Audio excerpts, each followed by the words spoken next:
Hello, grade 9. So, wala tayong pasok ng Monday at Martes. So, syempre,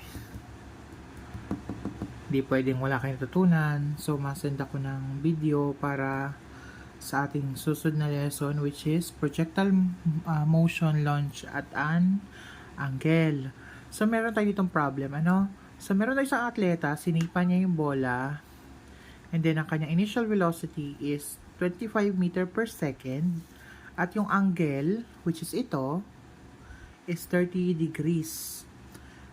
Tapos, within the horizontal. So, ito yung tatawag yung horizontal. Or horizontal distance. Ang unit ito is x. So, ito ang hanapin natin. And calculate the ball's time of flight. Ibig sabihin, yung oras na nasa himpapawid siya dito. So, nawawala din yung ating time. Next naman is yung maximum height. Gaano kataas yung nilipad nung bola. Okay, so ang unit naman ito, ang symbol naman ito is h. Okay, punta naman tayo sa given. Ang given natin is initial velocity, which is 25 meter per second. So, ang symbol nito is VO. Yan, ganyan. 25 meter per second. Itong ating unang given. Okay? Ang ating formula na gagamitin, yung angle pa pala. Angle is, ganito ang symbol. Angle, ang basa dito is angle theta, 30 degrees. So, ang ating formulas na gagamitin is, una, sabi dito, ang una mo solve is time of flight. Ito. So, ang symbol, ang formula nito is 2 times V O sine angle theta divided by G.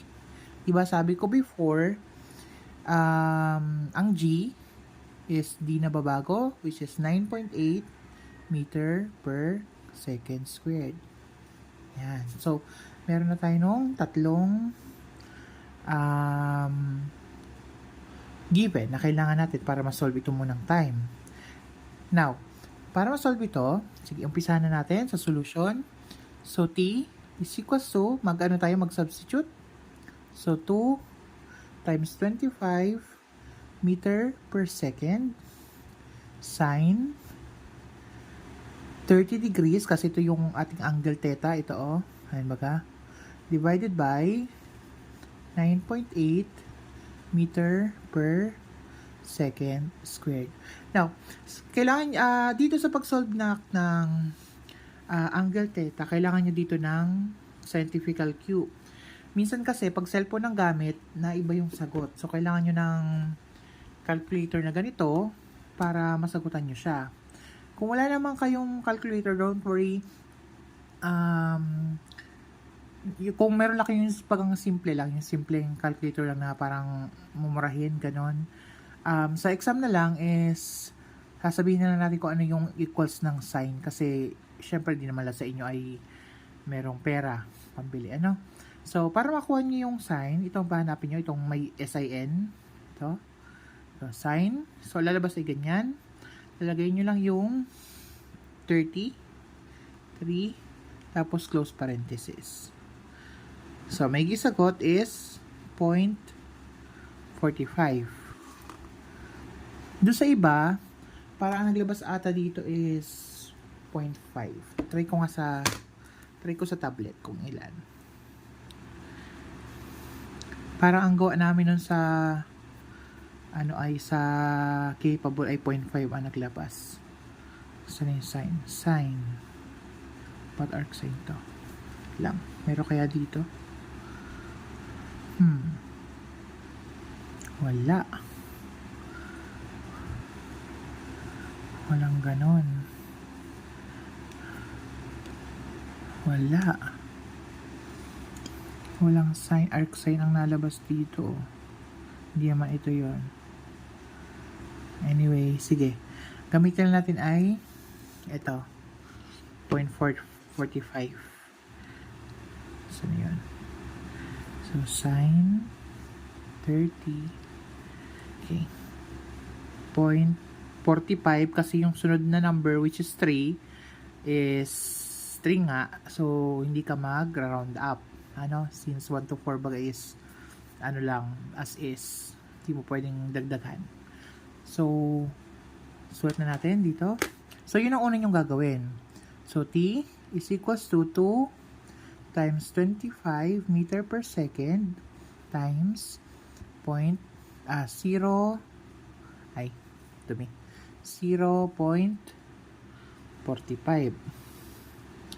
divided by 9.8 meter per second squared. Yan. So, sunod natin gawin is mag-multiply na tayo. Ano? So, multiply natin yung ito tatlo. So, 2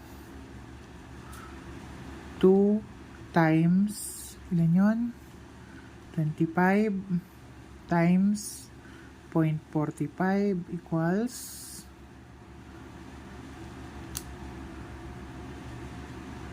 ba't diba nalabas dito?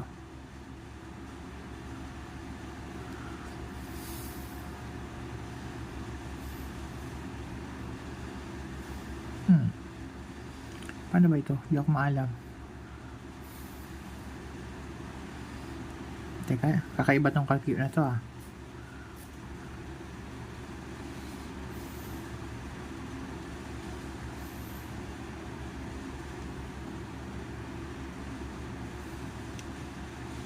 Paano to ano? May pinipindot dito eh. Wait lang ha. XP. Hindi man yun. Ito na nga lang sa ano. Calculate lang naman. Hindi ako maalam ng calculator na ito. Sa pinsan ko to ay times 25 times 0.45. So the answer is 22.5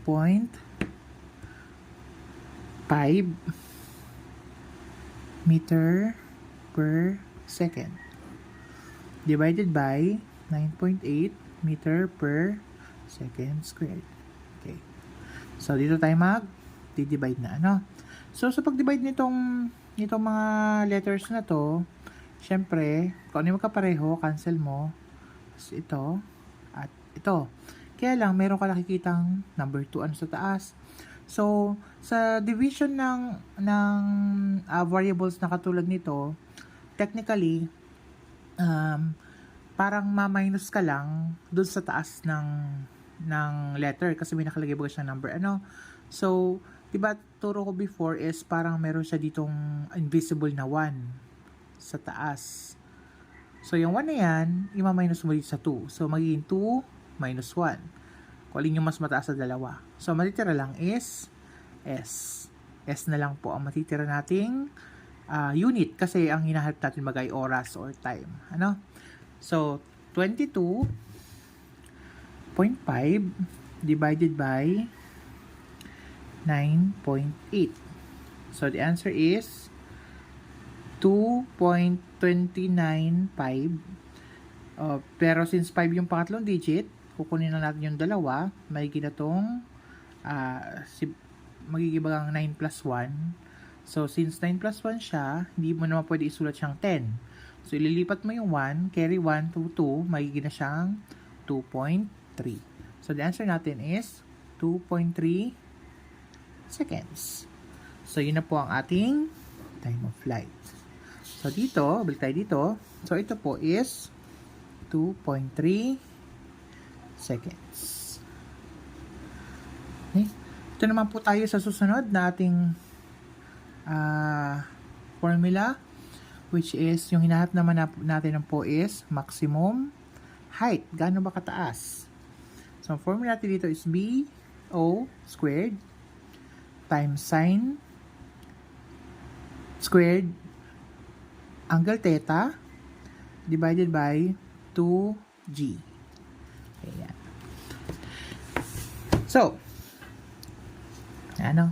So, substitute 25 meter per second,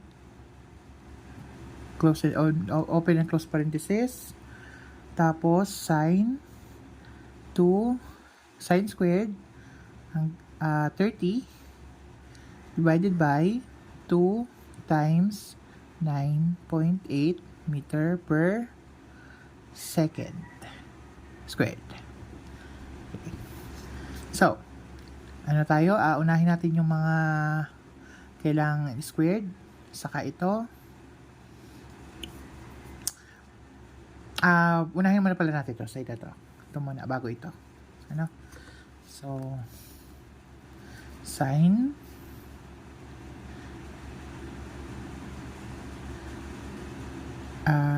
sine squared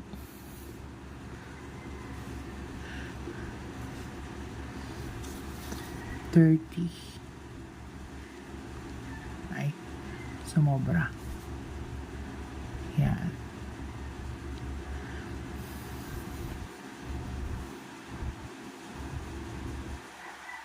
Okay, sorry na putol. So ito, ang gagawin natin. Ito muna ang gagawin. Itong sine. Yan, yung sine to 30. Okay? So, ang gagawin natin is using calculator. Huwag nyo kalimutan to ha. So, sine. Tapos, ipindutin nyo itong squared. Tapos, 30. Saka itong close parenthesis. Kasi pag hindi mo siya nag-close parenthesis, mamali yung sagot. So, nalabas is 0.206. So, may gina siyang 0.21. No? Okay. Yan. So, may gina siyang 25 meter per second, close and open parenthesis, 0.21 times 2, 9.8 meter per second squared.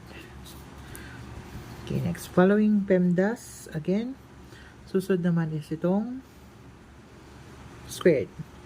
So, 25, pwedeng 25 squared, which is 625.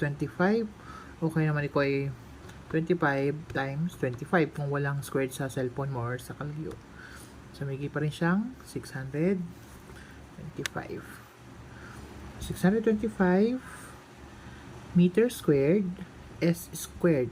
Bakit po meter squared s squared? Kasi po in-square mo baga. So, hindi lang itong i-square mo, pati itong mga units. Kasi magiging siyang, since may imaginary 1 siya, tapos nag-i-squared ka, magiging ano lang yan is 1 plus 1 doon sa taas. Ano? So, next, sulat niyo itong 0.21 plus 2.9.8 meter per second squared. Yan. Saka ka mag-multiply. Okay? So, 625 times 0.21 is 131.25 meter squared per second squared. Divided by 9.8 times 2. So, 19.8 0.6 meter per second squared. Yan, pwede ka na ditong mag-divide. Ano? Kasi meron ka ng, wala ng parenthesis, wala ng squared. So, divide na lang. Okay? Yan. So, divide na tayo. 100. Ay. Wait ako lang. 131.25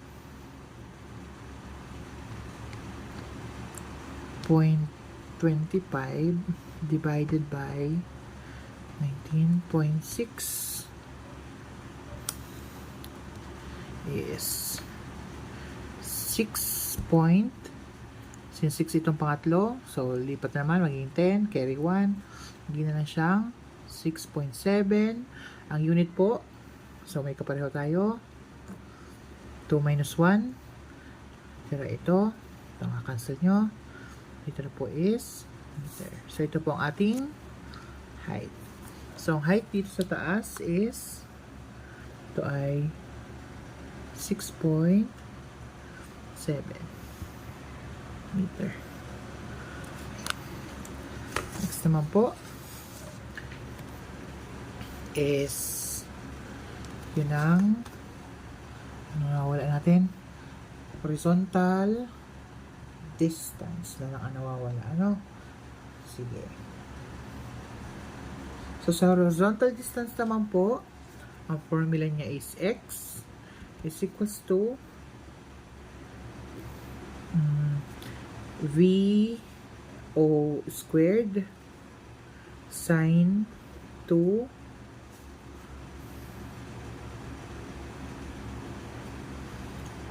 angle theta divided by G. Yeah. So, substitute. So, 25 meter per second squared. Tapos ito ay sine 230 time divided by 9.8 meter per second squared. Okay, yan. So, ito muna unahin natin. So, calcio. So, sine 2. So, ano siya, no? 2 times 30. So, may gina siyang 60. Okay? So, ang answer natin is 0. So, copy natin.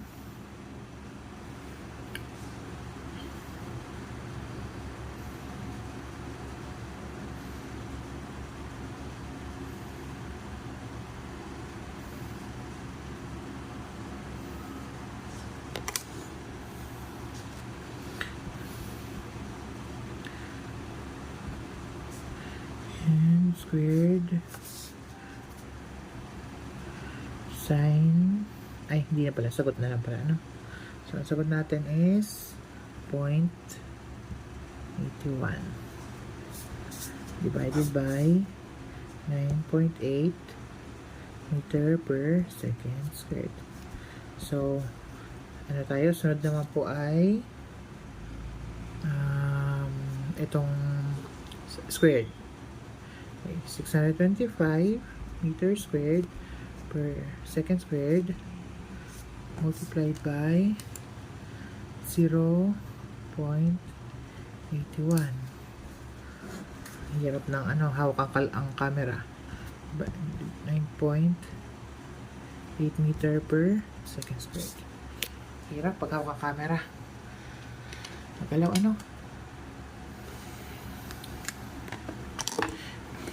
Hindi nyo kasi makikita pag in-steady ko eh. So yun na. So pwede na tayo mag-multiply. So 625 times 0.81. So yung sagot is 506.25 equals 506.25 meter squared per s squared divided by 9.8 meters per s squared.